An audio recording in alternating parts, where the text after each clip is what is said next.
li nga xamante ni si moo waroon na am li Sénégal li ñu am mooy un président légal un président légitime ñuy wax ci loolu pareeguñu mu dikkaan mu ne ki nga xamante ni si moom moo waroon a wuutu maanaam président Diomaye li mu waroon a def ci nguur gi 6 mois rek da waroon def abale ñu jàpp ni actuellement li ñu bëgg mooy un gouvernement de transition bu ko defee Diomaye dem kan ñëw toog te yaakaar naa ki ñu bëgg mu toog mooy ki nga xamante ni mooy Ousmane Sonko ci loolu il y a de cela 3 mois déggoon nañ benn directeur général wax ne actuellement ñoom si nité leen da muy fexe nañ mën a def ba Ousmane Sonko mën a nekk candidat alors même si est-ce que jàpp nga ni réew mi war nañoo toll fu ñu koy baaree yóbboo wala fu ñu def un gouvernement de transition est-ce que Diomaye aussi dina nangu ñuy couper son mandat ci digg bi di seet keneen ku ñu koy jox ci réew mi.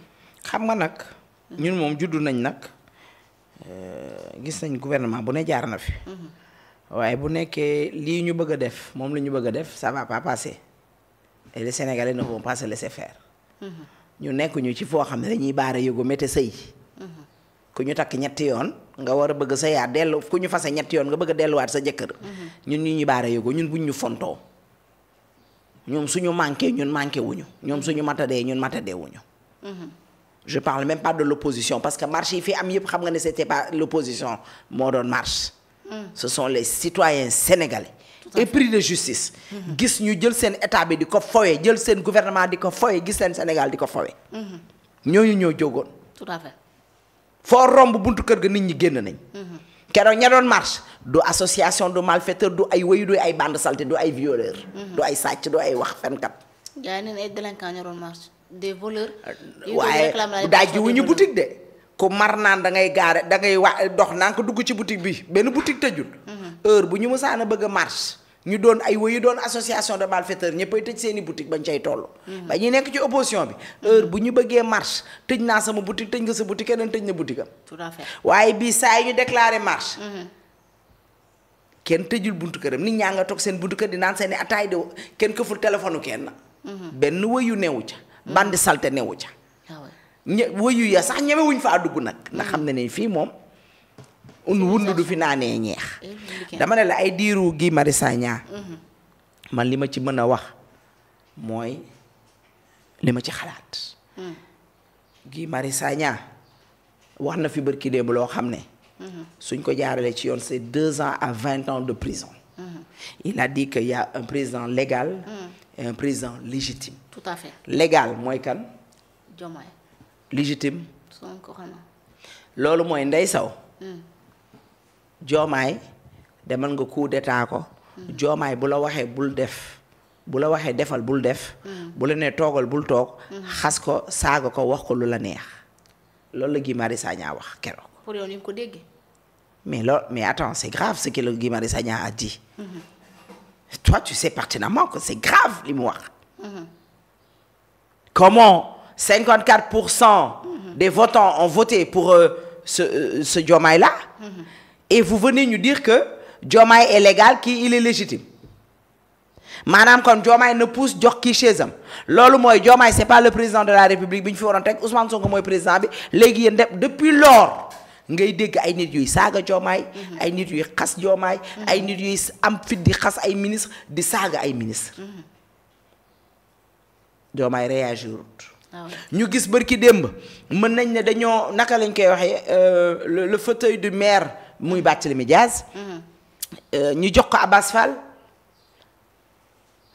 ban raison la ñu wax pour joxe ko et il y a le président de la République qui sort pour tweeter au même moment le Sénégal est sous les eaux et Diomaye n'a pas pipé mot dans ça wala bu ko defee yëguñu ko n'a pas tweeté pour masawu ñi nekk Touba sous les eaux n'a pas pipé Kolda un mot pour wala n'a pas tweeté pour dire masawu li nga xam ne moom moo xew Kolda ak feneen ak feneen feneen ak feneen ak feneen et il est sorti pour dire je sais pas ce gouvernement là à quoi il joue nit ñi naan non dañuy def semblant mais attends j'en ai ma claque j'en ai ras-le-bol et bëri naa ci ay morom comment on peut dire que l'état en haut ils sont en train de jouer de kii pour wane ne sénégalais ñun dañoo xuloo ñun bu ñu xulee suñu fu xam nga ci lu mu nekk ñoom ñu liggéeyal ñu man Ndeye Sow mi nga xam ne d'accorduma ak ñoom ma toog bay ne ay lay yéwén ñii de d'accorduma ak ñoom moomuñu sama carte te duñ ko mës a moom waaye ñi ngi liggéey tout à fait ñu dañoo mën na nekk rek di wax ci loo xam ne liggéey am na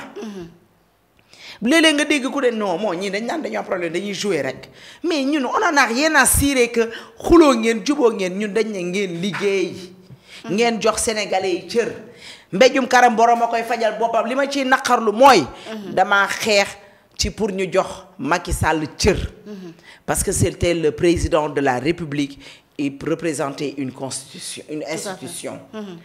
même cër boobu man Ndeye Sow moom laay jox Diomaye bala ma koy wax dama koy xam c'est pas mon candidat j'ai pas voté pour lui bëgguma leen lijjantiwuma leen toppatoowuma leen mais dama koy jox cër parce que il représente une institution vrai ou faux. tout à fait. léegi man mi nga xam ne voté lu ma Diomaye bëgguma ko lijjantiwuma ko toppatoowuma ko ma mën koo mën a jox cër boobu waaye yow mi ne nee nga yow yaa ko fa teg lu tax mënoo koo jox cër boobu. vraiment. waa léegi nag man su ma defut woon noonu jox la cër bi ma la war a jox yow Diomaye. tey nga jël yoon sa yoon bi sa justice bi daam justice bi daan ma teg sama kaw loo xam ne amaana du ma ko attan samay mbokk duñ ko attan. du ma neex du neex samay mbokk du neex samay soppe. te mënoo koo def ci Guy Marius Sagna mii def la poupée. mais nag la muy wax nii wax ju rëy da koo yàgg wax depuis sa jamonoy Laay Wàdd. répéter li mu waxoon. ci la jamonoy Laay Wàdd. Sonorisation de la Casamance. répéter li mu waxoon. ci jamonoy Laay Wàdd. lan la waxoon. waaw fii la ñu fekk.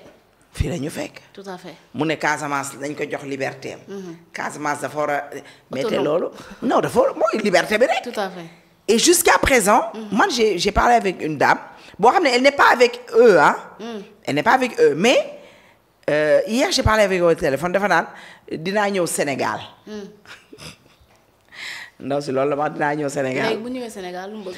non en fait comme ça signifie que Casamance n'est pas dans le Sénégal. ñoom ils pensent comme ça. ah oui je comprends. j'ai une amie journaliste aussi daf ma ne maa ngi ñibbi si Sénégal ma ne ko foo nekkoon bay ñibbi Sénégal maa ngi woon Casamance. ah oui là c'est autre chose. c'est autre chose en fait. Et les habitants, même des gens yoo xam ne ils sont pas d'accord avec eux, ils pensent comme ça. J'étais en Casamance, j'avais voyagé. Maintenant la Casamance et le Sénégal duñu benn. Et ça continue en fait. Ça c'est des dérives rek. Non, en fait dañoo dem déggoo ma la des gens yoo xam ne ils sont pas avec eux laa la wax. Elle m'a appelé hier pour me dire que dinaa ñëw Sénégal. Tout à fait. Bon comme que miinu ma ko j'ai pas voulu dire. Bon tu n'es pas au Sénégal bon j'ai pas voulu voilà. Une autre amie journaliste me dit que keroog bi may ñibbi si Sénégal ma ne ko yow yaa ngi woon Casamance nga ne ma bi ngay ñibbi si Sénégal. Vraiment c'est grave. mu ne ma dañoo dem ba tàmm ko. Et c'est grave. C'est grave. Et loolu doon nelaw. wala loolu nga xam ne éradiqué woon nañ ko. moom la Guy Marius Sagna nekk di yee. À quoi il joue? Qu'est-ce qu'il veut? Qu'est-ce qu'il veut pour Diomaye? Qu'est-ce qu'il s'apprête à faire pour Diomaye? C'est une question que je te pose yow Guy Marius Sagna man nag li ma mën mooy ñaawlu ko en tant que citoyenne sénégalaise en tant que koo xam ne je fais partie des gens yi nga xam ne gëm nañ ne dañoo war a jox institution bi respect. Bien sûr. man maa koy laaj ne ko qu'est-ce qu'il veut à la fin.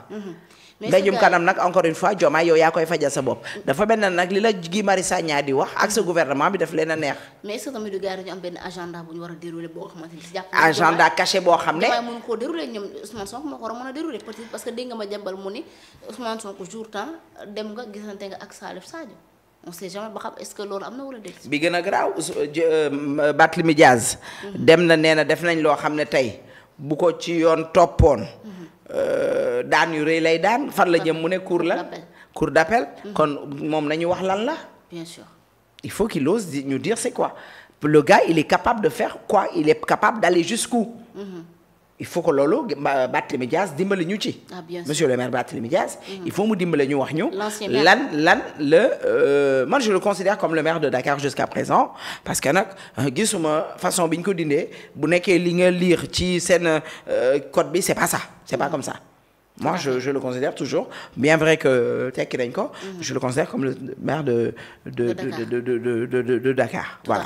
Man je me dis que. li ñuy ruumandaat noonu. tôt ou tard day feeñ. bañ dalee def ba tey li ñuy def c'est flagrant nit ñaa ngi koy gis. il faut que bu nekkee ñeme nañ fi ñu jëm xam nañ fi ñu jëm nañ leen déglu. dañuy wax avant meeting bi dañuy wax après meeting bi. tout ça ce sont des blablabla.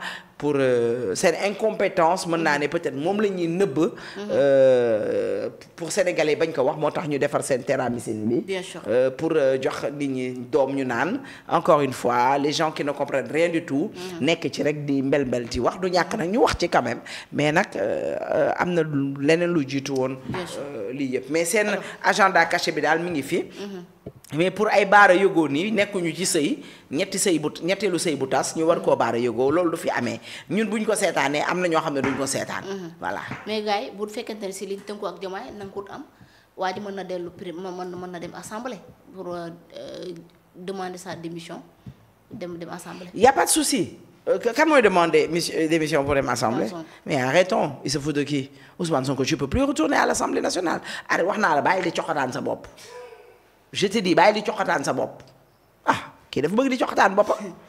war na mën a dellu assemblée non bàyyi di coxataan sa bopp waxtaan nag ay député. xam nga lu ma lay yëgal Ousmane Sonko yaa ko tey bu fi taal suñu réew mi ñun taal nga ko ba ngay nekk opposition munoo nekk pouvoir di taal réew mi bul ñu fontoo dangaa moom nit ñi ngay coxataan sa bopp noonu naan da ngay dem assemblée yoo xam nga ne boo duggee assemblée Barthélémy Dias du ko assemblée loolu bu keroogee ñun ñoo yenn ji Barthélémy Dias dugal ko biir assemblée kii ku muy fontoo bul ma fattawaay yow. Ousmane Sonko doogu noonu assemblée nationale man Doudou Wade la mu wax laa gëm dégg naa Doudou Wade la mu wax. mais moom mooy. la daloon Abdoulaye Daouda Diallo moo ko dal moom munu faa dugg bés bu fa duggee nag ba tey d'accord nañ ñu dugal fa Barthélémy Dias. mais moo yor état mën na am fu mu jaar ba dugg te Barth du mën a jaar. waaw on verra xam moom chaque fois Lamine moo koy tooñ.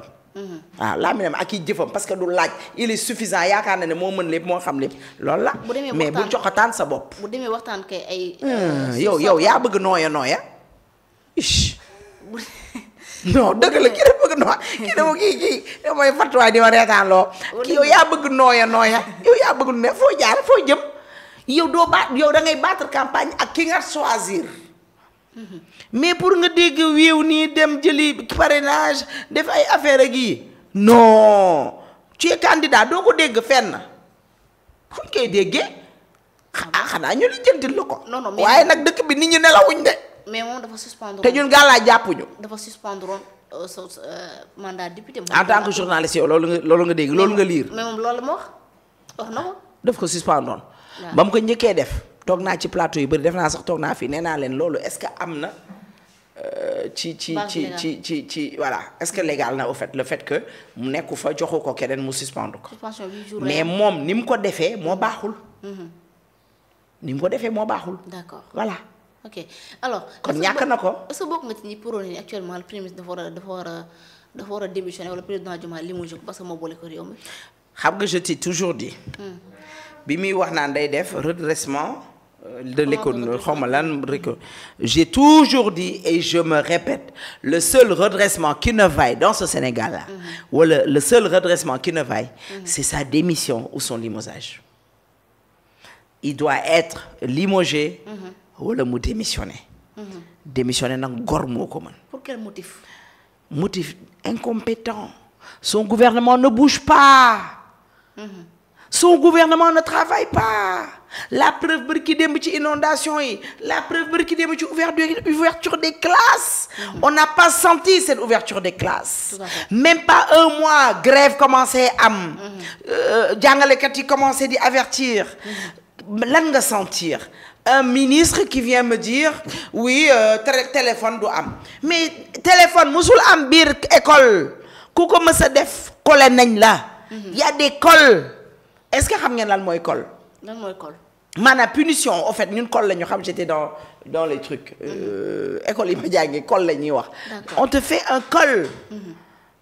mën nga toog année scolaire bi yëpp tu ne viens pas à l'école dañ les trucs de l'école. il ne dit pas quelque chose de nouveau. tout à fait. améliorer école yi améliorer salle de classe yi. doole ay école yi am ndox ñu dindi ko est-ce que ubbi tey jàng tey est-ce que ñu a préparé à ça ce ministre là ñu a préparé à rien du tout muy ce Guirassy là tu nous as préparé à rien du tout ñun parents élèves yi les élèves lan nga ci wax lan nga wax suñu xale yi mujjee juddu ban âge la ñu dugg école lan nga ci wax à propos port du voile là. fan la mujjee cool yi fan la mujjee lan ngeen ci décider. lan ngeen ci wax. rien du tout mais il ne bouge pas. Abdou kii wax Abdourahmane la asay Diomaye as. le futur premier ministre là. futur premier ministre. Abdourahmane Diouf bi ñuy wax lan la wax dafa ne woon de am na gis naa beaucoup d'émissions yi mu ne i dafa war a dem Allemagne pour xawma lan ak lan. ku ko bloqué kan moo ko baare lu tax demut. parce que il travaille sous dictée préparée. On a des ministres auprès du premier ministre. Des députés auprès du premier ministre, des directeurs auprès du premier ministre. te Ousmane Sonko yow loolu yëpp nga gàddu boo ko bëggee liggéey yow ban jour ngay am repos. yaa yéene da ngaa feebar. lépp nga bëgg koo décentraliser wala centraliser ko ci yow sa ginnaaw mais kenn du liggéey. Moi j'ai toujours dit que le ministre est le président de son ministère. Il doit prendre des décisions parce que doful bay jël décision boo xam ne du rapporter le ministère bi dara. Par rapport à ça, à partir de là tu travailles et tu vas rendre compte au président. Peut-être il y a des décisions audio xam ne war nga koo jël, il faut en parler avec ton premier ministre ou en parler avec ton président. Mais on ne sent pas, on a vu le gouvernement de Macky Sall, ses ministres aller sur les plateaux télé, ses directeurs, ses députés s'adresser aux Sénégalais. Ils n'avaient pas peur d'aller vers ces gens-là. Mais parce que ils n'avaient pas un premier ministre boo xam ne daf leen di dicter wala il suffit que le premier ministre fasse comme ça. On a vu Guirassy bi mu demee ci benn plateau télé, on lui a posé des questions, il était énervé parce que xamul li mu war a wax. wala xam na li mu war a wax mais il n'ose pas. amuñu bilan bu ñu défendre. Non, boo xamal le bilan, défendre le bilan et autre chose. Parce que mën nga dem ci plateau créé say wax ci en tant que bilan, en tant que tu as le gouvernement. Mais il n'osait même pas parler du port du voile. Alors que lui, il est le ministre de l'éducation. Moi, li tax may wax ci moom ñu naan damay acharné wu ci moom. Non, on est en pleine année scolaire, début ouverture des écoles, yëguñu sentiruñ ko. waxul lan lay jàppale parents yi rien du tout. Sama doom bi mujjee juddu sama sët bi mujjee juddu ci lan la war a dugg ci lan la war a nekk. Il m'a pas parlé de ça. Comment? Après l'ouverture. Après la rentrée des classes. Si. da nga ko gis mu dem ci benn école bu tooy, école bu am ndox. ñii ni bëgg démb 1% ci cantine. 1% ci bus. Vraiment. Est-ce que taxawu na? Bon, je vais mettre ça dedans. Peut-être moi j'ai une caisse de solidarité. Je vais prendre dans cette caisse de solidarité. Je pense que am na ko. Qu'est-ce que ce monsieur-là a pu faire? Ba pare pour man dafa am parce qu'il a une école. Je pense qu'il n'a pas le droit d'être ministre. Am na il y a un conflit d'intérêt. D'accord. Il a une école. Il peut pas être ministre de l'éducation. Ok. Il faut qu'on soit sérieux. Même avec Abdourahmane Diouf, ministre de l'enseignement, il avait une école aussi à Tëngéej. Tout à fait. Conflit d'intérêt. Mobouba ñi ngi doon wax ne am na ranch xaw ma amul ranch xam na amul lan. Conflit d'intérêt, ministre de la culture. Ah ouais. Su nekkee dina soxla ci engrais bi, il va en utiliser. Bien sûr. Kon attends. Ah ouais. On ne sent pas. On sent des ministres quand Ousmane Sonko parle. ñi ngi génn wax soo waxee Ousmane Sonko ñi ngi génn tontu des directeurs des répondeurs automatiques. Bien vrai que les Guirassy, les Abdourahmane Diouf, ils sont pas dans ça. Donc c'est ñoom ils savent que nag c'est quoi être un ministre, mais ils ont un blocage. Tout à fait. Parce que xam nañ état. xam nañ c'est quoi un gouvernement. Bien sûr. Il faut être digne. Dignité bi nag li koy mottali. mooy tu démissionnes de ce gouvernement là. Ah, qui doit démissionner? Parce que quand j'ai entendu dire le premier ministre dire que ci benn conseil des ministres ñu ne il a tapé sur la table nee na leen vous êtes des nullards. liggéeyoo leen mënoo leen et tout pour man bu ñuy def truc de gouvernement. ça va pas pousse benn un jeu de dames. pousse benn dee indi benn kii indi non pour man c'était tout ce gouvernement là ñoom ñëpp la ñuy changer. Bien sûr. Pour man loolu la ñu waroon a def dissoudre ce truc là et voilà mais il y a rien de tel, rien ne bouge. Bien sûr. Ils attendent peut-être des trucs de... Mais genre, tout le monde sent qu'on ne sent pas ce gouvernement-là. Sentiruñu état du Sénégal. Bien sûr. Sentiruñ ko. D'accord. Alors, autre chose bu ñuy waxtaane l'affaire Maïmouna Ndour